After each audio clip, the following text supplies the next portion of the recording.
Everything is personal right here. Everything is personal right here. Ladies and gentlemen, boys and girls, welcome to another episode of Everything is Personal. Today, our guest is Dr. Shane Johnson. Welcome to the show. Thank you for having me, Len. Uh, well, thank you for being on. We were talking before about, this whole science of cannabis and cannabis industry and all that stuff. Maybe you can define to our listeners, what is the science of cannabis? Well, I don't know that there's a simple one-dimensional answer on that. Look, I mean, as you well know, we have endocannabinoid system, an endocannabinoid system in our body, which helps maintain homeostasis across a number of different axes, whether that be neuroendocrine system or immunomodulatory types of effects, et cetera. So that's one way to potentially answer that question, would be to dive down the endocannabinoid kind of path. I think when I think about it very simply from my perspective, my background's neuroscience and medicine, even though I never practiced medicine, and but I kind of try to frame things simply. And to me, it's like we have a gift of a plant that happens to be able, has not just one, but arguably, I mean, just cannabinoids alone, ballpark 150 of them that have now been identified in the plant, plus all the terpenes and flavonoids. So, many of those also have potential medicinal health and wellness types of effects. So, we have an incredibly complex plant. We have a gift of being able to now begin to study that plant a little bit more, because for so many years we couldn't.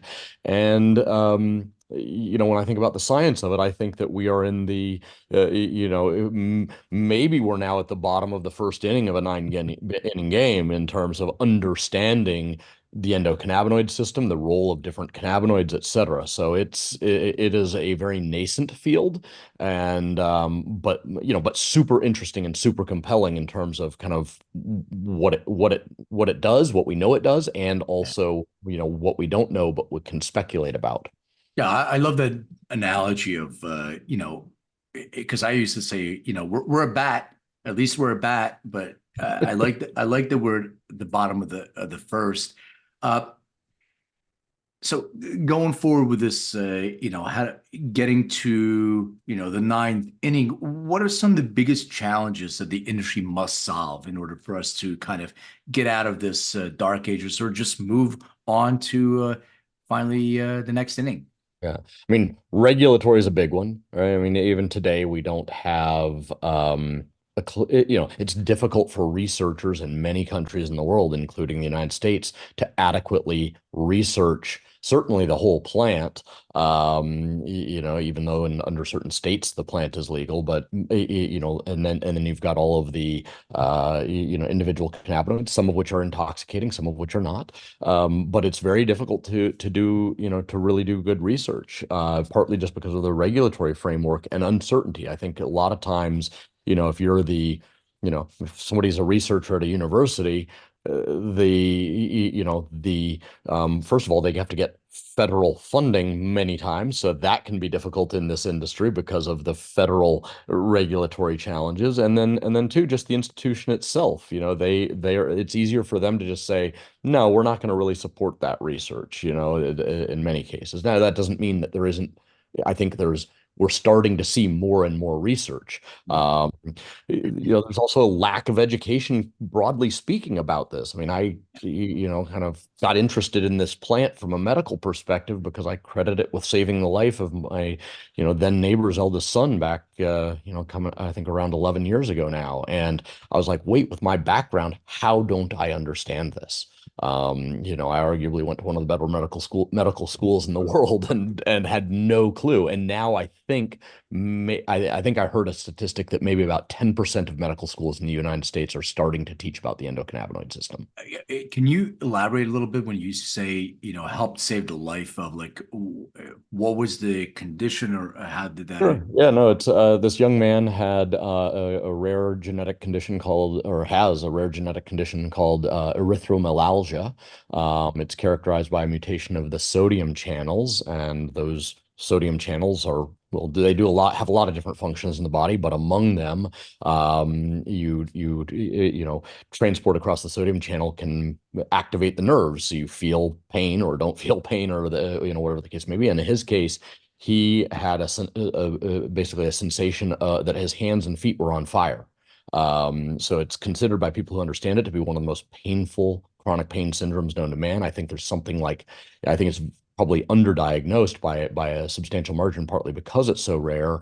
But you know, something on the order of 3,000 people worldwide carry the diagnosis, and only a small fraction of those are juvenile onset. So you know, I'd gone with the family down to Stanford and UCSF medical centers just to try to help understand, you know, or interpret the Western medical system. And Western medicine's answer was, well, you can add ketamine on top of the opioids that you're already taking on nearly a daily basis. And you can imagine this young man at age 14, 15, he's going to high school and maybe making it to a couple days of school a month, socially isolated, walked a little funny, you know, because his feet felt like they were on fire. And so, you know, kids are pretty brutal to each other. So, you know, when I say credit with saving his life, he wouldn't physically have died from the disease, but he would physically die from suicide, which was a super high risk for him. And long and short, you know, a friend of the family gave them a bag of pot one day and said, I've heard this can help with rare,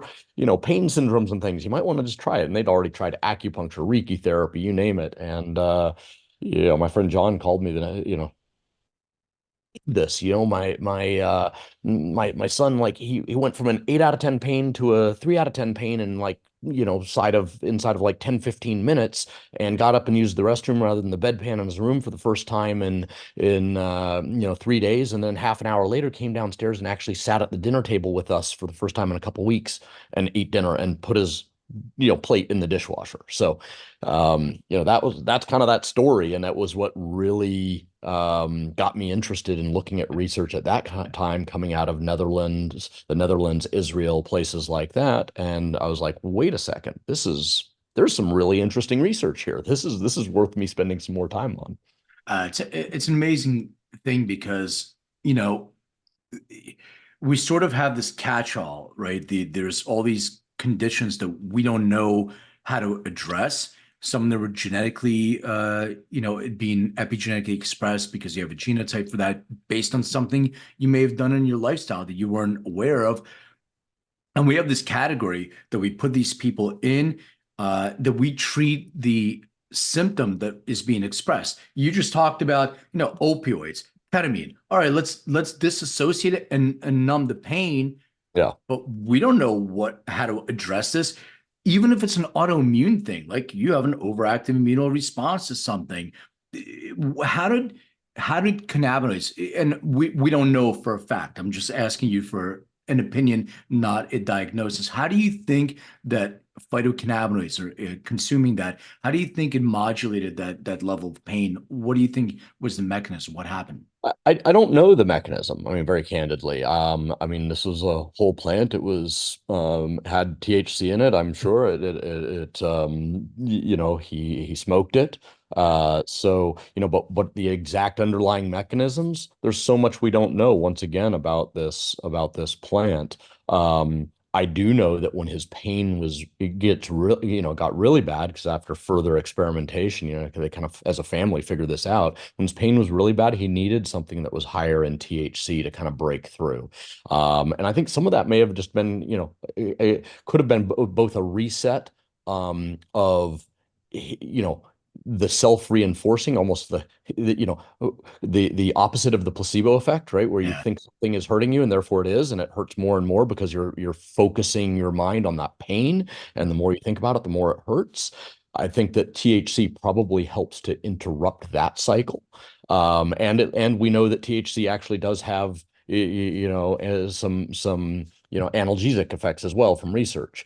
But then, you know, other strains that were higher in CBD and things like that seemed to work reasonably well when he wasn't having an acute exacerbation, and could help kind of maintain things a little bit longer. And he would find he had to switch from one strain to another, and things like that, because again, you know, probably some sort of tolerance building up, or a custom, the body is pretty unique in its ability to do that. So Yeah, I'm asking it for I'm leading it. I'm leading the witness, so to speak, too. And the reason why I bring this up because it's really interesting. We consumed the plant. We smoked the plant. So you're right, analgesic, anti-inflammatory, probably with CBD. We don't know what the terpenes were in there, what they did. So you have all these different ingredients. You have a mix of all these things together, and we're not sure. And we're also not sure how to repeat that, because there's inconsistency. So exactly. how can like synthesizing ingredients solve those challenges? Sure. Look, I mean, it allows us, if you think about whether it's the pharmaceutical industry or the CPG industry, kind of hallmarks of things that we as consumers take, whether it's for enjoyment or for health and wellness attributes or whatever, but hallmarks are consistency. I mean, Coca-Cola didn't get to be Coca-Cola by having it taste a little bit different every batch they made. Right. So that consistency and repeatability is absolutely critical. And, when we look at this plant, I would argue that, I think there's a beauty in the whole plant. I also would argue that you don't necessarily need the whole plant depending on what effect you are trying to create. I mean, if you really want to get high, you may not want a strain that has a lot of CBD in it because people have used CBD as rescue therapy for getting high. So there's at least anecdotally that's I've heard that quite a bit. So but if you can figure out what specific subset of compounds create the desired effect, and then you can repeat that time and again, that's the value in synthesizing some of the components of the plant, is that we can make plant identical cannabinoids and start to create specific repeatable ratios of these cannabinoids in relation to each other or in relation to other ingredients in whatever the final formulation is, that some of which may not be cannabinoids at all. But that to me is kind of the power of that. And, I believe that it's important to make them plant identical. But to me, a compound is a compound is a compound. So, Yeah, I want to dive into that in a little more detail, but I want to let the audience know a little bit more about you. You talked about going to a great medical school, but let's rewind back to when where did you grow up? I was born in Big Sur. Okay. And then when I was about 2 years old, moved up to Nevada City, California. So one of the original gold rush towns. And yeah, grew up on a 100+ acre ranch just outside of town. Yeah, it's funny. I've been in Nevada City way back in the day. There's a lot of cannabis cultivation there. There is. Yeah, really interesting. I met a gentleman by the name of Wade Laughter. So Wade was a guy that so he claims, and by the way, we don't know the lore of the cannabis industry. He claimed that he brought this strain called Harlequin with him from Vietnam, if I remember correctly, or maybe it was Korea, from a war. I Mhm. think it was Vietnam, and he would grow this amazing high CBD, lower THC kind of varietal, and it was fantastic. I spent a lot of time there with some really really interesting people who really know their stuff well. You know, we're talking about research in cannabis. They've been doing research for a long Abs- time, Absolutely. just anecdotally. And the other thing you brought up is this, being 10% of schools teaching the endocannabinoid system, discovered in 92. So you probably wouldn't have a lot of it before that. But I had a conversation with a doctor today. It was like in medical school, we had a page on it. And we basically skipped over it because it was fairly illegal. So we didn't even need to know that, even when we did study that. So Mhm. I just found it interesting to validate what you were saying. Going back to growing up, what was your childhood? Were your parents together? Do you have siblings? Yeah, well, no siblings. So it was my mom and my dad and me growing up. My biological father passed away when I was 8. So my mom and I actually moved back down to Big Sur for a period of time. She just needed to kind of get away. She didn't sell the property that I had been, kind of have all the memories of my childhood from in Nevada City, and actually met my now stepfather, and he's an amazing man, very supportive of her. She's actually living with Alzheimer's right now. So, but moved back to the ranch. He was an attorney, and so the deal was if he could pass the California bar, give it 3 tries, and if not, we would have been moving to Arizona. So thankfully, he passed Is a the bar bar. easier in Arizona? That's where he was already barred. Got it, got So it, he was an attorney down there. got So it. yeah. Um, so what type of childhood, like were you artistic? Were you into math? Were you All like of the all of the above. I mean, I read a lot. Again, uh, grew up on over 100 acres, so I was out making forts and making my own bows and arrows, and being told to avoid the poison oak and the rattlesnakes. yeah, And then, but yeah, I was always a pretty decent student and loved art. I actually undergraduate double major neuroscience and studio art. So yeah, I interesting. do Yeah, like both it. sides of the brain. Why not? So um, like was there a like did you want to be a lawyer? Did you want to be a doctor? Did you want to like what were you I planning? think I What were your wanted to be a interests? bunch of different things. I mean, even when I started college, I thought at that point, at one point, I thought I wanted to go into architecture, and I worked in an architect's office. I was like, this is cool. That was a summer break in high school, and I'm like, this is cool, but probably not what I want to do. I started off college in the engineering track, and then I realized I'm not an engineer. Like I don't see myself wanting to interact with half the people in the class, Yeah. or more than half. Like it's just I'm not an engineer. I don't see myself doing that either. Uh, So that got me more into, but I still always loved science. So ended up kind of finding a home, at least from a study perspective at that point in my life in neuroscience. In terms of what I want, look, I think like every kid, when you're a kid, you churn through the different things. I never really thought I was going to be a doctor necessarily, and ultimately, I guess I never did. I mean, I went through medical school, but then never ended up actually practicing medicine. So so I didn't do that either, and I got into this crazy world of biotech and startups, and and then for the last decade. Cannabis related or cannabinoid related businesses, which I think I sometimes wonder why I made that choice because yeah, there's definitely some economically challenges. it has not been the greatest choice of my Oh, life. oh, I hear you. I know people always talk about, oh, when I used to have dispenser, oh, it's the green rush. You don't understand. It is Exactly. far from that. I always struggle. I'm like, I can just go get a job. And I'm like, Hmm. but I'm not even sure I'm employable these days anymore. I've been an entrepreneur for so long. What is a Fulbright scholar? What does that mean?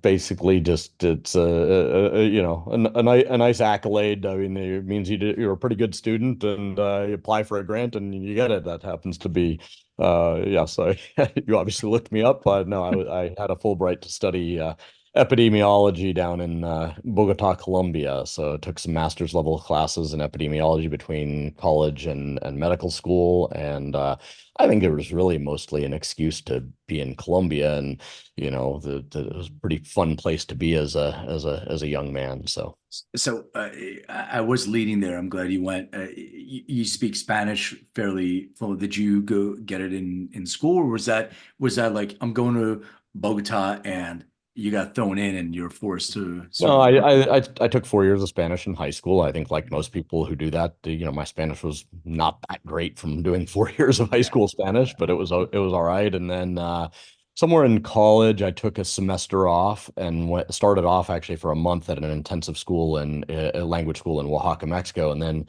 flew south to Chile and started working my way back up north. Ended up working in an orphanage in Bolivia for 3 months, and things like that. And I've spent a lot of time in Latin America overall. But yeah, my Spanish really got to be much better when I lived in Colombia. And if you date a Colombian woman for a while who doesn't speak English, that really helps. So. Yeah. There was no Google Translate on your phone, right? No, not at the time. It's funny. So, My dad actually jokes, and my stepdad, but he jokes. He's been he's actually pretty good at Spanish, but he's always like, "Yeah, my wife won't let me go down to Colombia and get a girlfriend. How am I ever supposed to get to be fluent?" You know? yeah, I spent some time in Cartagena, so There you I'm go. familiar with Colombia, and I understand why they wouldn't let him go down to Colombia. That's it's an interesting place to be. By the way, an incredible history of cannabis in Colombia. Did you have any experiences there with the plant and people? I Because didn't, and part of that again goes to like I think there are I had some pretty interesting experiences there, but I generally tried to keep like you don't really want to necessarily be engaged in a war on drugs in Colombia, oh yeah. and I mean the guerrilla was very active when I was there. I actually Yeah. had a very interesting experience around that spring break, and I was in a very remote region of Colombia, and ended up spending Good Friday with a bunch of folks from the FARC, among other things. And Oh, I thought they were going to kidnap me and take me away, but thankfully they just came into this little village where I was with my girlfriend and came in to party basically. oh, well, I lucked out. Yeah, Yeah. it's definitely an interesting place to be. I'm gonna go uh play maybe devil's advocate in a way about synthesizing, cannabis. So pharma did this before with Marinol, Yep. and the idea was that they now can use Marinol as a substitute to THC that's going to actually promote different things. First of all, analgesic, as you mentioned, but maybe support. I think, and correct me if I'm wrong, but the focus was, AIDS patients and cancer patients to help alleviate pain, help stimulate appetite, and different kind of things that THC was doing for them, and it didn't work well, like because it didn't do the other thing that THC did in the plant. It worked really well as a sedative, I believe, from what I read, and also as an analgesic. So synthesizing the plant and creating a molecule, how do you think that's going to be different in the effect of the entourage effect, for Yeah. lack of a better Yeah, no, look, I think the entourage effect, or I like the term ensemble, ensemble is better? but the I think it's very real. I mean, we have evidence. I mean, if you've probably seen some of the work coming from Dedi Miri's lab at the Technion Institute in Israel, and he's done some very elegant, painstaking work, but basically saying, okay, hey, for cancer A, it's this subset of four cannabinoids that are responsible, at least in vitro in a petri dish, for the anti-tumorigenic effect. And for this other cancer type, it's actually these other four cannabinoids, and to me, that's very interesting research because it shows that they are, and you remove one of those, and all of a sudden it drop, the efficacy of that cocktail, so to speak, drops down, drastically. So it's, he's able to kind of hone in through very painstaking research on a subset of cannabinoids that is responsible for driving a specific effect. And that to me is, so that's very powerful. There may be some things that can be adequately addressed with a single cannabinoid. I suspect that a lot of it is much more complex than that. So I'm not sitting here pretending that, hey, let's just make all of these individual cannabinoids. And, that's a very rigid Western pharmaceutical approach to Yeah. thinking about this. I mean, even, looking fast forward from Marinol, which is also used for the treatment of nausea and vomiting associated with chemo and stuff like that as well. But fast forward from that to Epidiolex, CBD, Yeah. you know, one of the most poorly understood drugs, if not the most poorly understood drug to be approved by the FDA, and I would argue probably a couple of decades. I mean, CBD, depending whose research you believe, kind of, it doesn't activate any receptors super strongly. It turns, brushes or, impacts anywhere from ballpark 20 to 60 different receptors in the body. So what a mess to try to sort that out, right? It's not really, doesn't fit the paradigm of Western medicine. And yet, if it's true that the endocannabinoid system kind of acts to maintain homeostasis, it makes sense that something that can maybe have minor impacts, if you will, or kind of kind of has a lot of finesse at some level in terms of these receptors and maybe a very some complexity, could be very effective. Again, CBD was shown to be effective for the treatment of seizures. Might it be more effective if it was combined with you know, two or three or four other cannabinoids, or maybe a terpene or two? Yes, probably. But the FDA approval paradigm has a very tough time with, compounds that are actually a blend of compounds. I mean, if you look at HIV, historically, there people were taking like multiple pills when because different pills doing different, kind of targeting different endpoints, or different, not endpoints, but target that had different biological targets in the body. And only after a couple decades of experience did the FDA finally say, okay, you can put all three of these into a single, drug, into basically a single pill, right? Yeah, instead of taking the full cocktail, as we were saying, here's your medicine. Yeah, and I agree with you. Like, but Sativex, which is what they were trying to do, a 1-to-1, Yep. didn't Didn't work. pass. Yep. Didn't Yeah. work. So, Well, it didn't I mean, work, it or didn't work very didn't. well. Once again, I mean, this is the whole thing. So, Epidiolex. Okay, well, we have a specific form of seizure disorder that we see efficacy for, but maybe also what we see is less adverse events. So, as we're looking at it, sorry, is it some placebo? Possibly, but we balance it. I have no idea how the FDA thinks. I'm just pretending right now that I do, but I'm assuming they say, okay, we don't see any real harm. I mean, high doses, maybe there's some liver enzyme issues, but Sativex, that one can have a euphoric, state associated with it because it's a 1-to-1. There are adverse effects that are reported more often than with Epidiolex. Yep. Let's push that one aside for the time being, regardless if it efficacious, if it works or it doesn't work, because the balance on the scale is adverse events, and that's what we're trying to mitigate first. Would that be a concern first with these FDA drugs and looking at those adverse effects first, because it's something adverse. I mean, look, that's one of the FDA's mandates, right? Is to look at adverse events as well as what kind of efficacy. So, and depending on what you're targeting as a disease, a certain, subset of adverse events might be perfectly fine. I mean, chemotherapy has a lot of bad side effects, but, you kill your cancer cells, but you get immune compromised, so you're more likely to get pneumonia. But, and, on a overall basis, generally deemed worthwhile, for many of those compounds.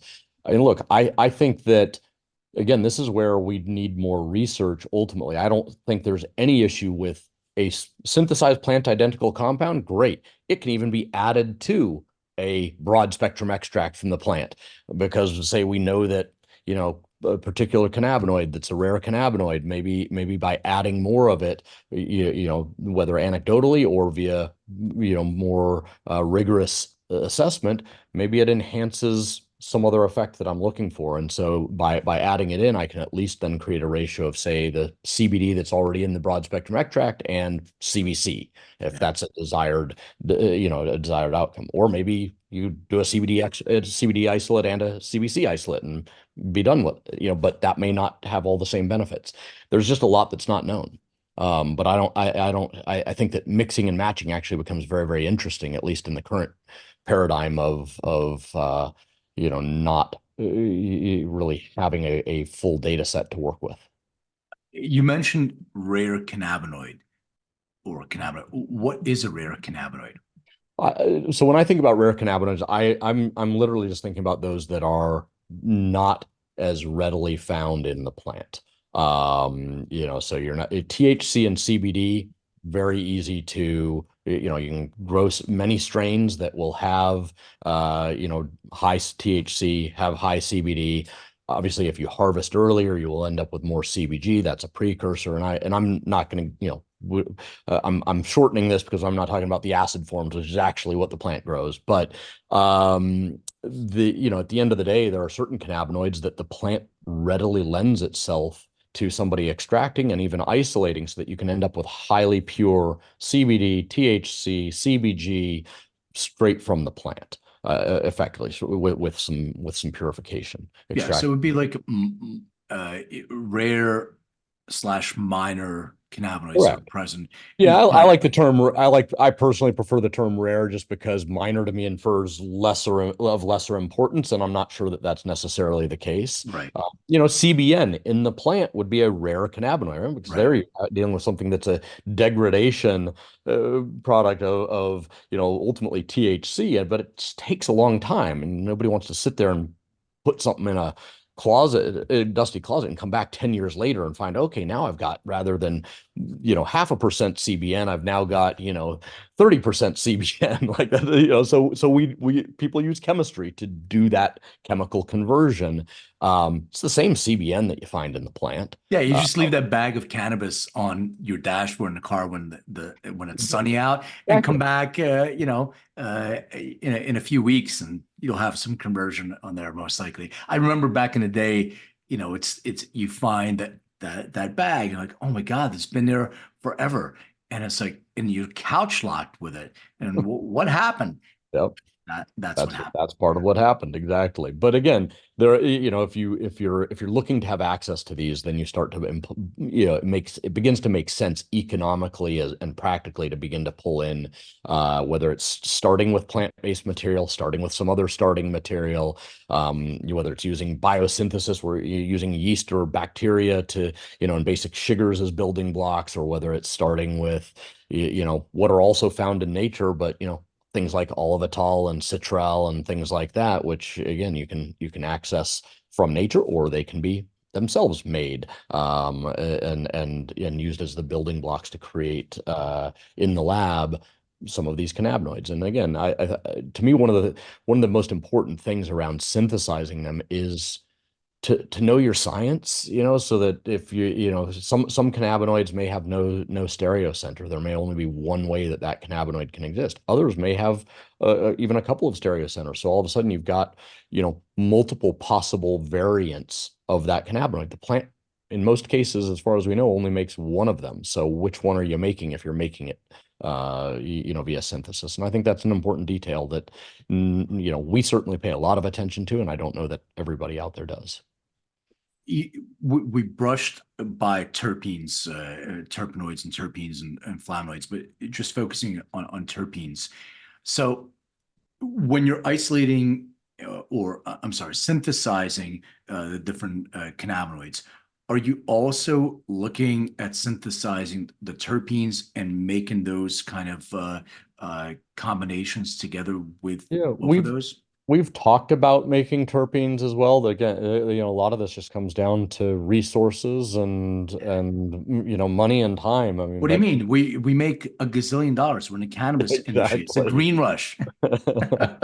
No, look, I think it would be very interesting to make, and again, depending on the terpenes, some terpenes are going to be pretty easy to, again, extract and isolate from somewhere in nature, not necessarily even the cannabis plant, but Right. maybe a different plant, and might be a terpene that's also found in cannabis, but you can get a lot of it from, orange peels, or, Yeah, whatever. but by the way, I'm starting to interrupt, but you just said something. I want you from a scientific standpoint to say, like, what is the difference? I never understood if the molecular structure of the terpene is the same. What is the difference if you extract it from a cannabis plant or another plant? It doesn't make any There, sense. there is there is no Uh, difference. And whether you extract it from cannabis, whether you extract it from another plant, or whether you synthesize it in a lab using exactly. chemistry or biosynthesis in yeast or whatever, that's something that, I mean, just people fail, at least in this industry. There's a lot of misinformation around that. Oh, if it's not from the plant, it's not all natural, then it can't be good for you. Well, okay, I mean, unless you have your, only eat from the land, and it's your land, and you're an organic farmer, and you make sure of all that, like, you know you can't go to the store and buy things that don't have stuff synthesized. Do you take a multivitamin? Guess what? It's synthesized. Like those vitamins aren't found in any large deposits. You don't, you know, people, mine for gold. You don't mine for vitamins. You don't, there's, the citric acid, something like 2 million metric tons. That's a lot. I mean, 2 million metric tons of citric acid are synthesized every year, widely used as a food preservative, among other things. So people just don't think about all of these parts of our lives where we touch things that are synthesized. Obviously, aspirin, et cetera, synthesized. I mean, so Yeah, anyway. I find that really really silly with the industry, and I agree with you that people science is science. I mean, you're looking at the chemical formula. Nobody knows where it came from, synthesized in lab. It's exact every time. And I'll get into that. I agree with you 100% about consistency. And this is the biggest, one of the biggest issues that we have in our industry. How do you think that rescheduling, the position is that they're going to reschedule to 3. Let's see what happens. But how do you think that's going to impact the industry? What is your opinion? I think the biggest impact from rescheduling from Schedule 1 to Schedule 3 is going to be around 280E and tax implications and banking. That I outside of that, it's still federally illegal, right? Effectively. I mean, Schedule 3 doesn't make it legal at the federal level by any stretch. So it maybe makes it a little bit easier to research. Well, I'll give you sort of my thoughts on it in this way.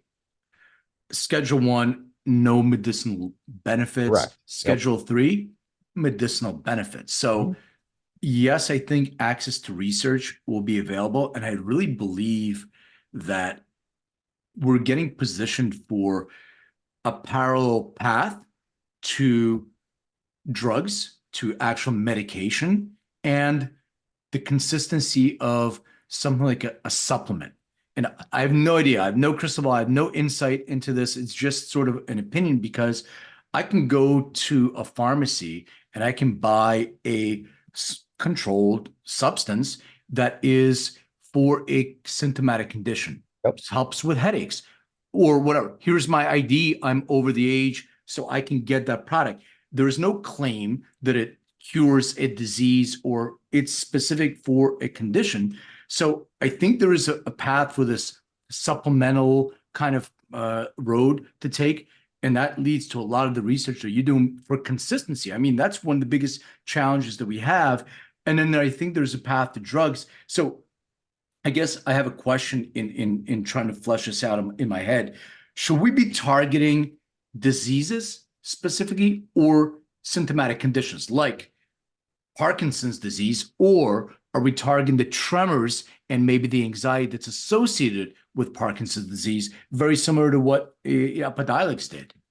I think it can be both, right? I mean, there's no reason it can't be. Now, I'm not saying that cannabinoids will always work for both, and depending on the circumstance, but there's certainly some evidence out there that cannabinoids may be able to offer levels of neuroprotection or even enable kind of rehabilitation of nerves and including in the central nervous system.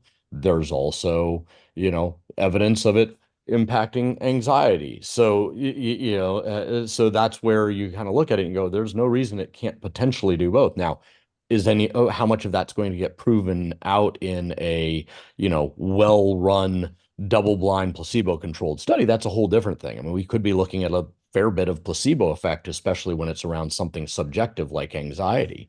Placebo effect is it's actually very valid therapy. Honestly, it's a very, very effective. So we're actually in the middle of a clinical trial at Harvard on anxiety, and it's in phase 2 right now. And my company does genetic testing, so we do the DNA testing, and it's interesting to see because you actually pointed something out. From our standpoint, anecdotally, THC has a very narrow therapeutic window. You have to get it just right. But those genes or genetic epigenetic expression, those predispositions genetic to anxiety and stress, man, they get triggered in some people. And those are, oh, no, I can't consume cannabis because it makes me stress, gives me anxiety. Well, what kind of cannabis? Well, I don't know, cannabis.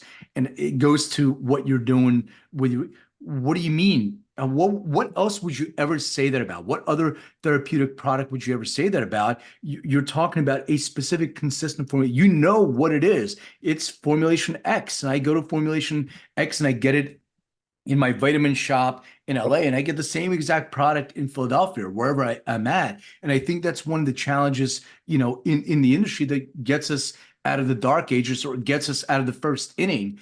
And I think the work that you're doing can kind of lend to that. Would you agree?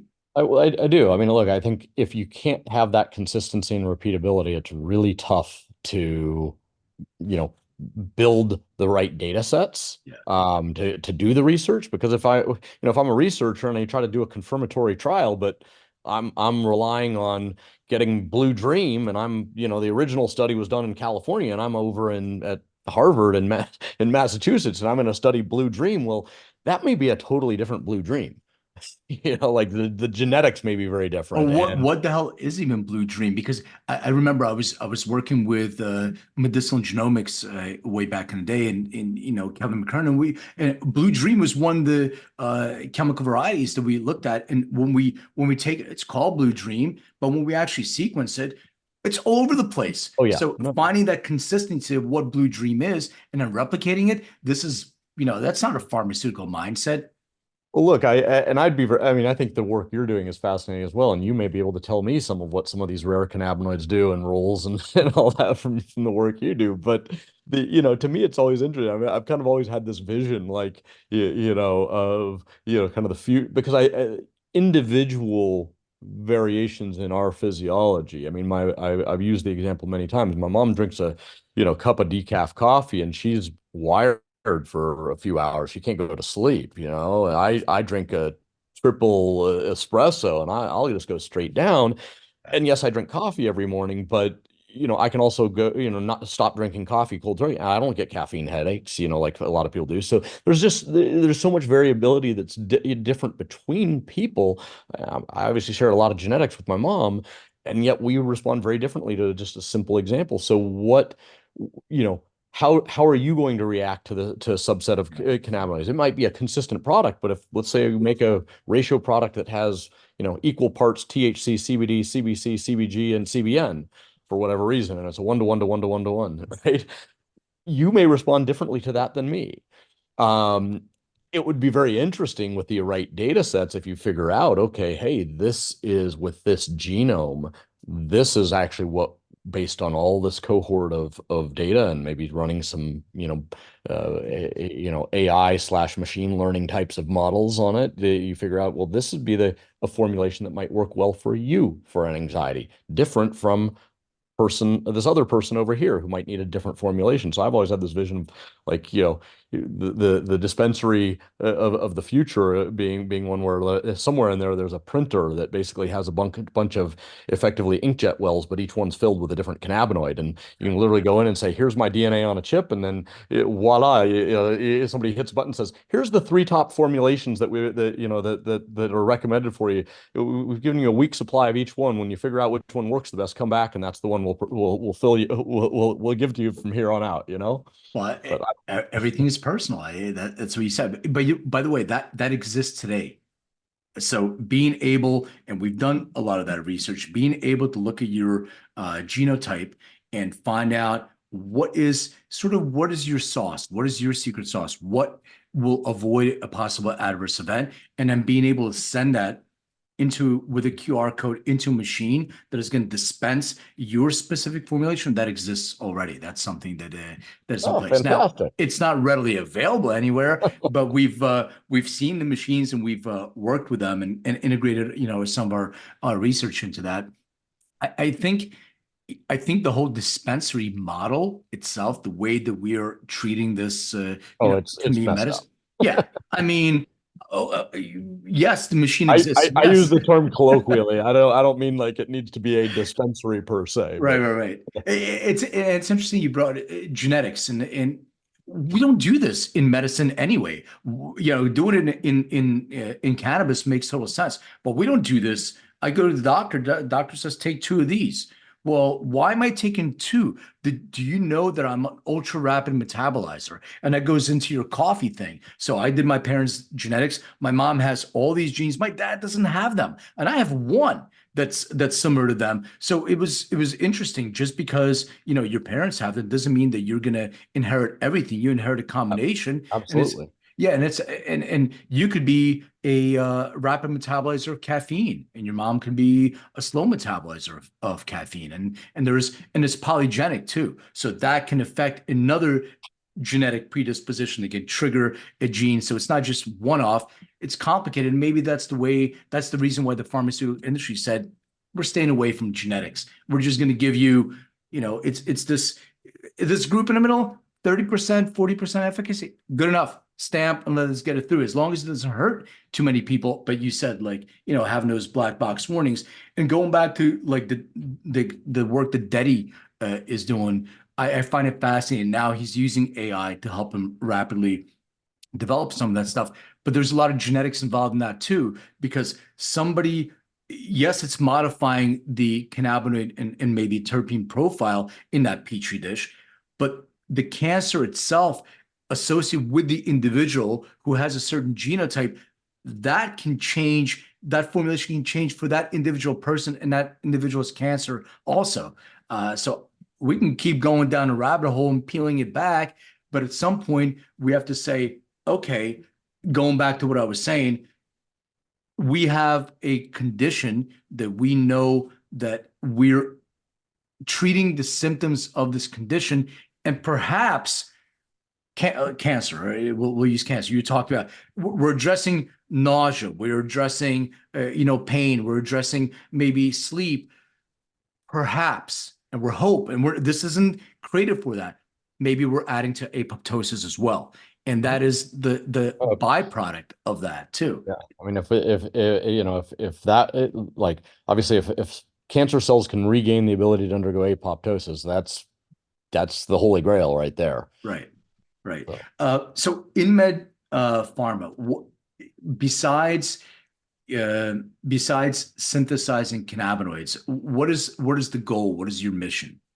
Yeah, so I mean I'm with Baymedica, which is Yeah, a now a subsidiary of InMed, and our focus has always been on synthesizing cannabinoids.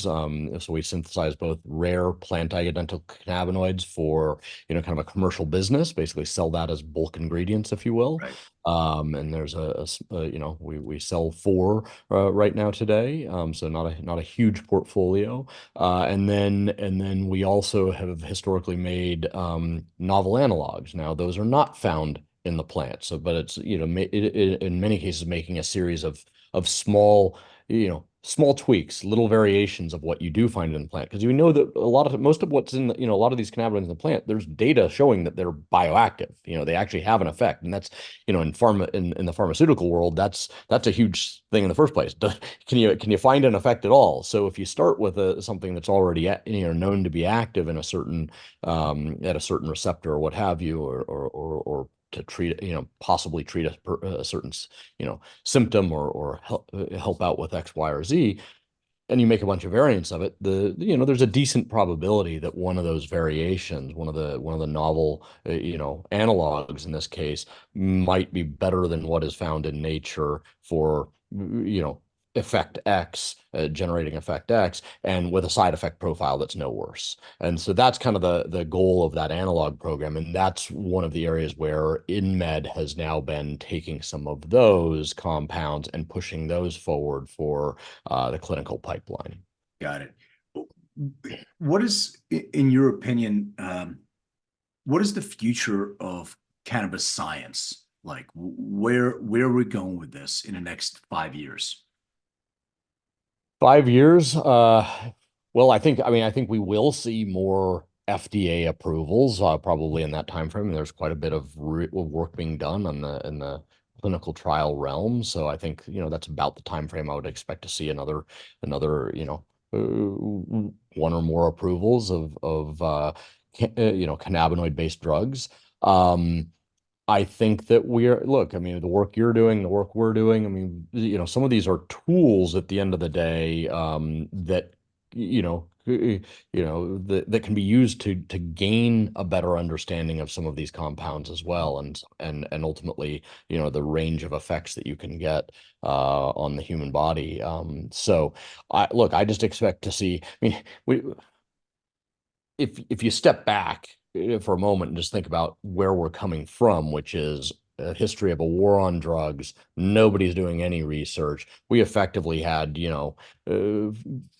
30, 50 years, certainly 30 years of modern day science, where we were really started, the biotech industry took off, back in the 80s, and nobody was able to start studying cannabis back then. Yeah. So we have a lot of catch up to do just to understand a lot of the basic parameters here. I think we're going to learn a lot more about, everything from very simple stuff like stability of some of these cannabinoids. Even simple things like that, we don't really know that much. I mean, for some cannabinoids, yes, those that have gone through, more rigorous clinical trials, you've got to generate stability data. But for a lot of these other cannabinoids, we don't even have that type of data, let alone, what does it actually do? And it's tough. I mean, when you've got compounds that are not behaving like classical drugs in the sense that they are, historically it's been the industry tries, pharmaceutical industry has tried to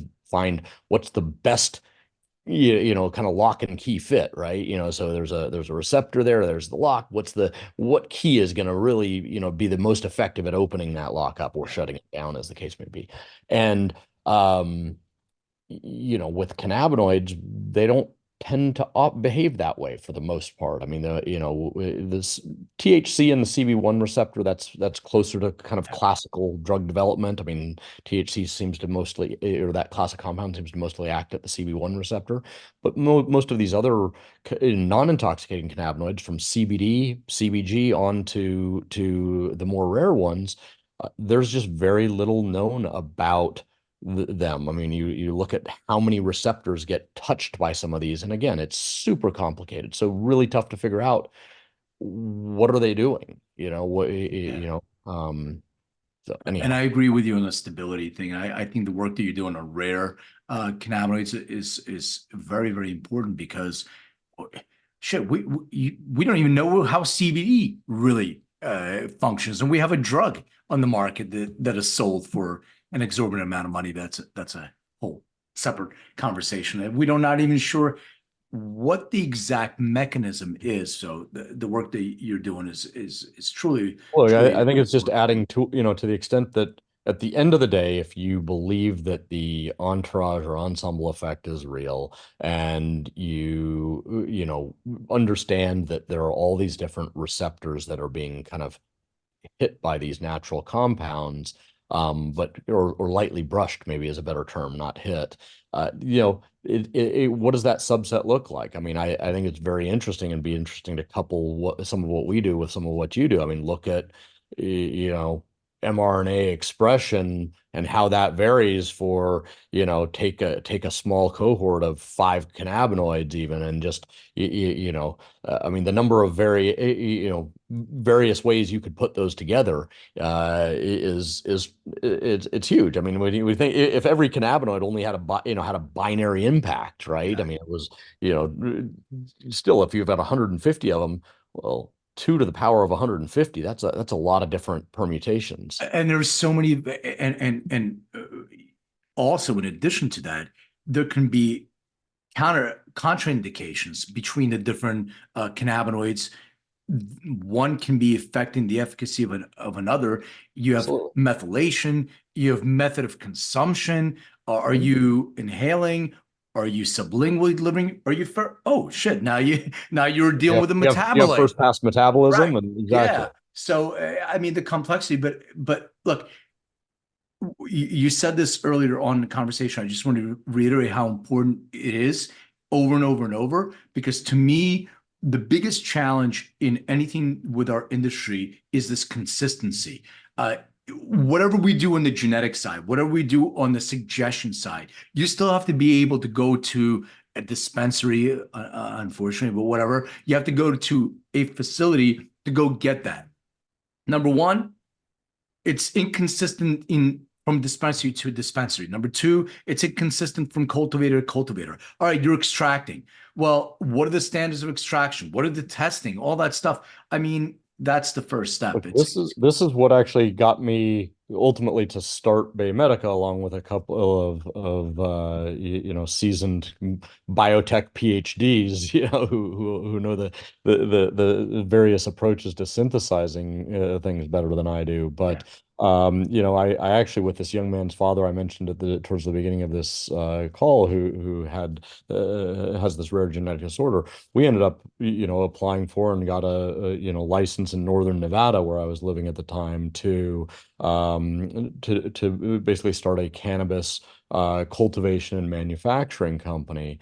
And obviously Nevada went very quickly from medical only to adult use and all of that, and no issue with the quote unquote recreational side of things. I don't like that term very yeah. much. Adult use better. We don't do recreational alcohol last time I Yeah. checked, but so I don't really love the term, but that's not where my kind of intellectual passion comes from, is the getting high part. I mean, so I was very interested in the kind of the medical aspects of this plant, or the potential therapeutic benefits. But that's really what I saw when we were doing the cultivation and manufacturing. We could be growing the exact same strain that we knew had the same basic genetics. I mean, it Yeah. came from the same, like, this is in the same building. Like, we're maintaining those genetics, doing a pretty, but just variation in small things, like the environment might change, just little changes. It gets harvested a day later. The soil, something, it's got a little bit drier this time because whatever, the room temperature got higher, or somebody forgot to water, and that stressed the plant a little bit. I mean, all of these little things. And what I found is, when you start looking at you extract an oil from that plant, and you look at the chemotype that you have, I mean, the chemical Yeah. profile based on the cannabinoids that we actually can analyze, because obviously a lot of them we don't even have analytical standards for, but it varied. So it could be the exact same strain, and every batch was different. And plus, there was a huge component of unknown. And the unknown had to be a bunch of these other cannabinoids and terpenes and things like that aren't being tested for. And, I was always wondering, well, what if there's something else in there that's, you know, does have a much higher binding affinity at a particular receptor, and therefore is driving a major part of the response, but we're not even testing for it. So how do we know that? We can't track it. And in fact, if you look at THCP by way of example, 7-carbon side chain, 33 times the binding affinity at the CB1 receptor compared to Wow. THC, difference of 2 additional carbons on the side chain. Yeah. And you go, okay, that thought process, that maybe there are some things in there that could be, if you have the right, enough of it to actually make a difference, it could be something that's in there that's not being tested for, that's a 0.5% or less, that is driving a major response. And we have no way of, so that's part of what drove me to want to start Biomedica, so that we could make individual cannabinoids, some of these rare ones, and begin to get a better handle on that, and begin to actually study them. And then I don't have, in a broad spectrum extract, I don't have 30% of the extract as quote unquote unknown. Like, Right. that's asinine to me. If you went and took you're not going to get a drug approved that way, or a multivitamin Right. approved, Right. Right. approved that way. Like, you want to know what's in there, not that Yeah. 30% is unknown. Are you a cannabis consumer, or is that something that you discuss? Occasionally, and Yeah. occasionally not. I certainly indulged a lot in cannabis in high school, Yeah. but less so now. But I Do do. you remember My, your my vice of choice is wine, so do you that's remember your very first experience with cannabis? Uh, um I can't say I remember the very first experience. I can remember several experiences from high school, Yeah. but including getting busted for smoking pot. That was no fun. But Yeah. uh, no, I can't say that I do remember my very first one. But it was at high school, I can tell you that. So, All right, so I have some questions regarding music. I'm a big music person. So, uh, do you remember the very first concert you attended? And if so, what was it? it was Rush. And God, what tour would that have been? It was probably, I want to say I was probably somewhere like a freshman or sophomore in high school at the time. So, but What about the that was last the concert that you attended? uh let's see. In terms of big names, not I haven't gone to a lot of concerts lately. I seem to be, focused on kids and other things. My wife went to see U2 at the Sphere. She brought back COVID, so I'm not sure if that's because it was a big Sphere thing or not. But no, I saw Brett Dennen not that long ago. He's kind of fun to listen to, but that's just a small, smaller, more intimate kind of concert. Sometimes Yeah. they're the best ones. Yeah. And another music question. So for next year, you can only listen to 5 albums. Now, you don't have to name the actual name of the album. It can be, Beatles or just whatever. What would be those 5 albums?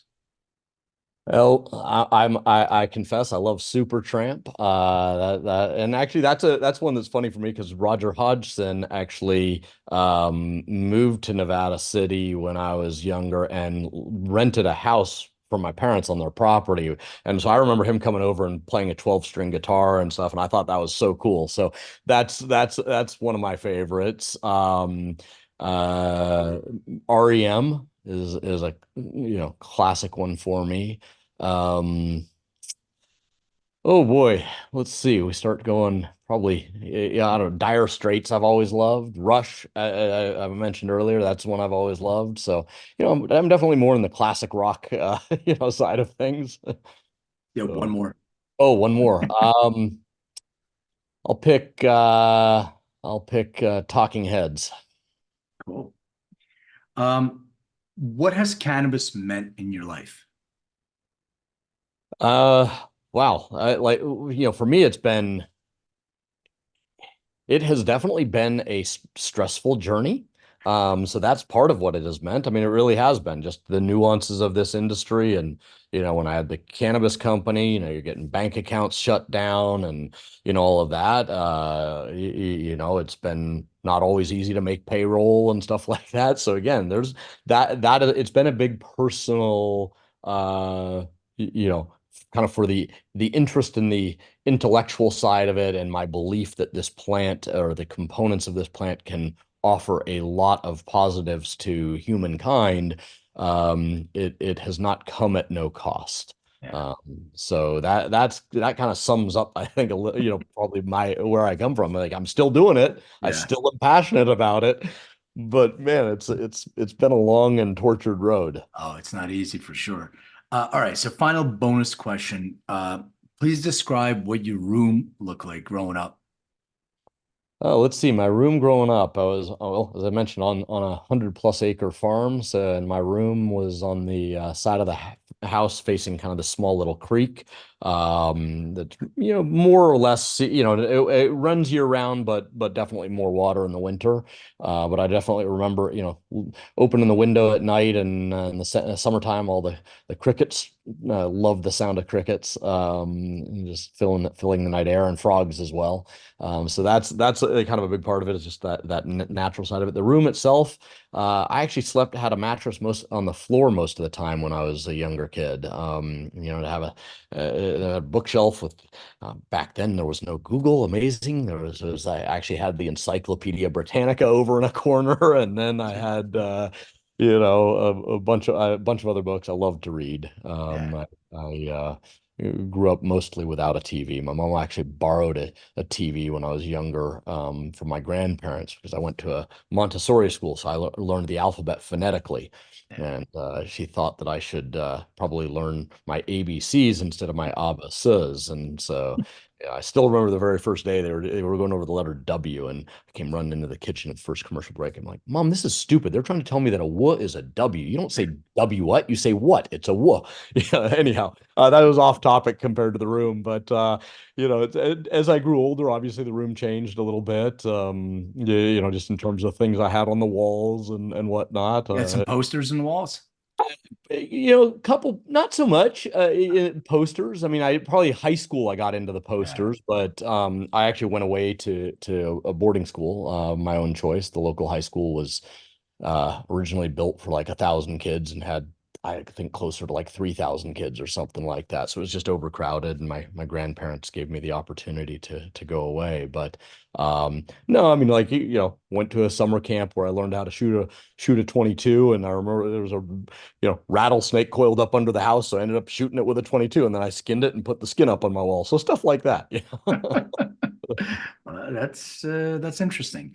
I think I love to ask this question because it gives people perspective on, the human side of uh, everybody's a kid, and we still maintain some of that inside as we grow older. So I think it's really cool to share with people.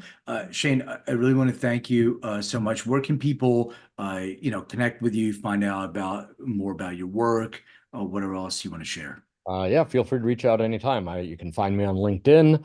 The company I'm with is Baymedica, so www.baymedica.com. My email is sjohnson@baymedica.com, so pretty simple. S as in Sam, JOHNSON, and yeah, feel free to reach out anytime. Oh, thank you. And to my audience, I want to say you listen, hopefully you learn. If you didn't learn, or if you learned, at least you were entertained. If you can leave a review, 5 stars would be preferred. If it's less than that, then just let me know what I can do to improve, and leave your comments. I love the comments, so it's fantastic. And get the book if anybody wants to. It's on Amazon, Making Cannabis Personal. Once again, Shane, thank you so much for your time. Really, really good to Absolutely, talk to you. Len. Thank you so much. Really appreciate having me on, having me on, and we'll love to continue the dialogue, and maybe we can even find something to collaborate on. That would be fun. Let's do it. I'd love All it. right. All right. Thank you.